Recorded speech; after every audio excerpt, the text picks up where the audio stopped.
Share market, अरे वही ना जहाँ पे लोग बहुत जल्दी बहुत ज़्यादा पैसा कमा लेते हैं।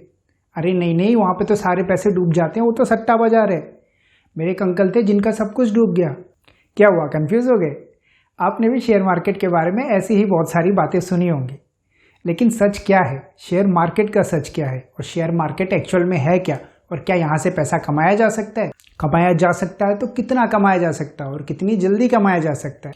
आपके दिमाग में भी ये सारे सवाल ज़रूर होंगे। टेंशन मत लीजिए, मैं हूं ना। मैं आसान शब्दों में आपको बताऊंगा शेयर मार्केट क्या है और यहाँ से आप कैसे पैसे कमा सकते हैं। तो शेयर मार्केट एक ऐसी जगह है जहाँ पे लोग अपने शेयर खरीद या तो बेच सकते हैं। वो एक वेन्यू है, एक जगह है। अब आप बोलेंगे ये है कहाँ पे?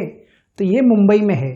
हमारे इंडिया में 2 स्टॉक एक्सचेंज है। जब मैं स्टॉक बोल रहा हूँ, स्टॉक का मतलब शेयर होता है। शेयर मार्केट और स्टॉक मार्केट एक ही चीज होता है, सिर्फ बोलने का तरीका अलग है। तो एक है NSE और एक है BSE, national stock exchange, Bombay stock exchange. पहले के ज़माने में सारे शेयर फिजिकली खरीदे और बेचे जाते थे। आज के डेट में हर चीज़ कंप्यूटराइज हो गई है और आप डायरेक्टली ही अपने शेयर एक स्टॉक एक्सचेंज से खरीद या वहाँ पे बेच सकते हैं। अब शेयर का मतलब क्या होता है? आपके पास किसी कंपनी का शेयर है, इसका क्या मतलब हुआ? तो शेयर का मतलब हिस्सा होता है। मान लीजिए आपके दोस्त ने कोई काम या कोई बिजनेस स्टार्ट किया। उसने बोला भाई मुझे पैसे की ज़रूरत है, मुझे 2 लाख दे दे और मेरे साथ तू 25% का पार्टनर बन जा। तो उस पार्टनरशिप को ही शेयर कहते हैं। अब आपके पास आपके दोस्त की कंपनी के 25% शेयर। इसी तरह मान लीजिए आप रिलायंस के शेयर खरीदते हैं, तो आप रिलायंस के पार्टनर बन जाते हैं, रिलायंस के शेयर होल्डर बन जाते हैं। अब आप बोलेंगे ये शेयर्स आते कहाँ से और हम खरीदते किन से हैं शेयर? तो होता ये है कि जब ये कंपनियां शेयर मार्केट में लिस्ट हो तो रूल्स के हिसाब से इन्हें अपना 25% स्टेक, उनकी 25% कंपनी का जो शेयर होता है उसको मार्केट में सेल करना होता है। और जब वो मार्केट में शेयर सेल किए जाते हैं तो बहुत सारे लोग आपके और मेरे जैसे उन शेयर्स को खरीद लेते हैं और इसके बाद यही लोग शेयर को एक दूसरे को खरीदते बेचते रहते हैं। मान लीजिए आपके पास रिलायंस के 100 शेयर्स हैं और मुझे शेयर खरीदने और आपको शेयर बेचने हैं, तो आप वो शेयर NSE पे बेचते हैं और मैं उसको खरीद लेता हूँ। और इसी तरीके से ये आगे सिलसिला चलता रहता है हर कंपनी का। शेयर खरीदने के लिए आपको डीमैट अकाउंट की ज़रूरत होती है। अब ये डीमैट अकाउंट क्या होता है? जैसे आपका अकाउंट होता है जिसमें आप पैसे रखते हैं, आपका सेविंग अकाउंट होता है, उसी तरीके से एक डीमैट अकाउंट होता है, वहाँ पे आपके शेयर्स रखे जाते हैं। तो ये डीमैट अकाउंट खुलता कैसे है? डीमैट अकाउंट आप किसी भी ब्रोकर के साथ खोल सकते हैं। अब आप बोलेंगे ये ब्रोकर्स कौन है? तो आपके जितने भी बैंक होते हैं ये सारे ब्रोकरेज का काम करते हैं। इसके अलावा आजकल डिस्काउंट ब्रोकर्स भी बहुत सारे हैं। आपने एड्स ज़रूर देखे होंगे, अपस्टॉक के, जीरोधा के, ग्रो के। तो ये सारे ब्रोकर हैं। आप इनके थ्रू डायरेक्टली आपके डीमैट अकाउंट खोल सकते हैं और डायरेक्टली आप ट्रेडिंग कर सकते हैं।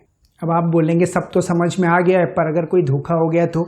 कोई हमारे शेयर लेके भाग गया, हमें शेयर नहीं मिले, किसी ने घपला कर दिया, कोई इन सब चीज़ों को देख भी रहा है या सब ये ऐसे हो रही हैं? तो आप फिक्र मत करिए। आपने सेबी का नाम तो सुना ही होगा, न्यूज़ में तो सुना ही होगा। सेबी की रेड पड़ गई, सेबी ने यहाँ रेड मार दिया, इस कंपनी के ऊपर सेबी की रेड होगी। तो सेबी है क्या? सेबी का फुल फॉर्म है security and exchange board of India. SEBI का काम यह है कि ये जो कंपनियां हैं जो शेयर मार्केट में लिस्टेड हैं और ये जो कंपनी का काम करने का तरीका है, ये जो एक्सचेंजेस हैं ये किस तरीके से काम कर रहे हैं, ये फेयर तरीके से काम कर रहे हैं या नहीं कर रहे हैं। सेबी की बहुत सारी गाइडलाइंस है जिनको इन्हें फॉलो करना पड़ता है और सेबी टाइम टाइम पे इनसे जांच करती रहती है और उनसे रिपोर्ट्स भी मांगती रहती है। तो आपके जो भी डीमैट अकाउंट हैं और आपका जो भी पैसा उसमें पड़ा हुआ है या आपके जो भी शेयर्स उसमें पड़े हैं वो बिल्कुल ही सेफ होते हैं। तो देखिए, शेयर मार्केट में आप 2 तरीके से पैसे कमा सकते हैं, या तो इन्वेस्टमेंट या तो ट्रेडिंग। अब इन्वेस्टमेंट 2 तरीके की होती है, या लॉन्ग टर्म इन्वेस्टमेंट या शॉर्ट टर्म इन्वेस्टमेंट। और इसी तरीके से ट्रेडिंग भी 2 तरीके की होती है, एक इंट्राडे ट्रेडिंग, एक पोजिशनल ट्रेडिंग।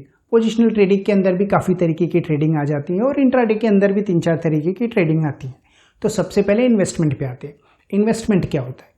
जब आप किसी कंपनी का शेयर खरीदते हैं उसको लंबे टाइम के लिए रख लेते हैं तो उसको लॉन्ग टर्म इन्वेस्टमेंट बोला जाता है। 5 साल 10 साल आपने किसी कंपनी का शेयर लिया और आपको लगता है इन फ्यूचर ये बहुत ज़्यादा ग्रो करेगी, बहुत बड़ी कंपनी बन जाएगी और मेरे शेयर्स की वैल्यू भी मल्टीपल टाइम ग्रो हो जाएंगी।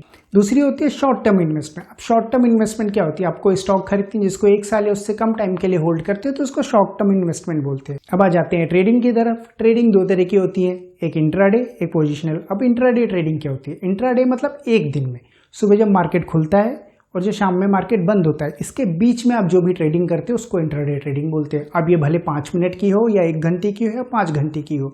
दूसरी हमारी पोजिशनल ट्रेड। पोजिशनल ट्रेड ये होते हैं कि आप 1 हफ्ते के लिए, 2 दिन के लिए या 10 दिन के लिए या 2 महीने के लिए आप पोजिशंस बनाते हैं। एक पोजिशन पे आप स्टॉक खरीदते हैं, आप होल्ड करते हैं, 1 हफ्ते या 2 हफ्ते के बाद 1%, 1.5%, 3% के लिए आप उसको 5% के लिए आप उसको होल्ड करते हो, फिर आप उसको बेचते हैं। इसको बोलते हैं पोजिशनल ट्रेड्स। तो आप बोलेंगे इनमें से अच्छा कौन सा है, हमें क्या करना चाहिए, इन्वेस्टमेंट या ट्रेडिंग? दोनों ही अच्छे हैं, लोग दोनों में ही पैसे कमाते हैं, लेकिन सेफ है इन्वेस्टमेंट। ट्रेडिंग रिस्की होता है। ट्रेडिंग में आप जल्दी पैसे कमा सकते हैं, जल्दी ज़्यादा पैसे कमाए जा सकते हैं, बट लॉन्ग रन में देखा जाए तो इन्वेस्टर ही ज़्यादा पैसे कमाता है। तो आप बोलेंगे अब मैं जा रहा हूँ इन्वेस्टमेंट करने, मुझे सब समझ में आ गया। तो रुक जाइए, इन्वेस्टमेंट के कुछ रूल्स भी हैं जो आपको फॉलो करने चाहिए। इन्वेस्टमेंट का थंब रूल कि आपको कितना पैसा इक्विटीज़ में या स्टॉक में या शेयर मार्केट में डालना चाहिए। तो जो आपकी एज है उसको 100 से माइनस कर दीजिए। मान लीजिए आप 25 साल के हैं अभी, और आप उसको 100 से माइनस कर दीजिए तो आता है 75। तो आपके पास जो भी पैसे या जो भी आपकी सेविंग है उसमें से 75 पैसा ही इन्वेस्ट करना चाहिए। मान लीजिए आप 35 ईयर्स के हैं तो आपको सिर्फ 65% ही पैसा इन्वेस्ट करना चाहिए। अब ये इन्वेस्ट कैसे करना चाहिए? तो आप जब अपना पोर्टफोलियो बनाते हैं इन्वेस्टमेंट के लिए, तो आपको अपने पोर्टफोलियो में ध्यान ये रखना है कि आपको कम से कम 5 सेक्टर की कंपनीज लेनी है।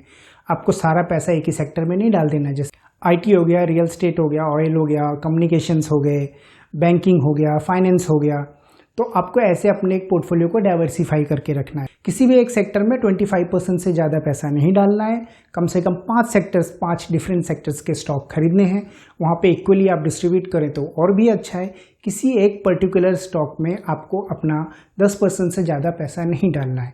ये वो कुछ तरीके हैं जिनको फॉलो करके आप अपनी इन्वेस्टमेंट को सेफ रख सकते हैं और सेफली ग्रो कर सकते हैं। तो ये कुछ बेसिक बातें थी शेयर मार्केट के बारे में। उम्मीद करता हूँ आपको इससे कुछ सहायता मिली होगी। शेयर मार्केट के बारे में अगर आप और जानना चाहते हैं तो मुझे कमेंट करके बताएं, मैं इनके बारे में डिटेल्ड वीडियो बनाऊंगा। इसी तरीके के और वीडियो देखने के लिए चैनल को सब्सक्राइब करें। मेरा नाम है विशाल तिवारी, आप देख रहे थे ज्ञानोफाई। देखने के लिए आपका बहुत बहुत धन्यवाद।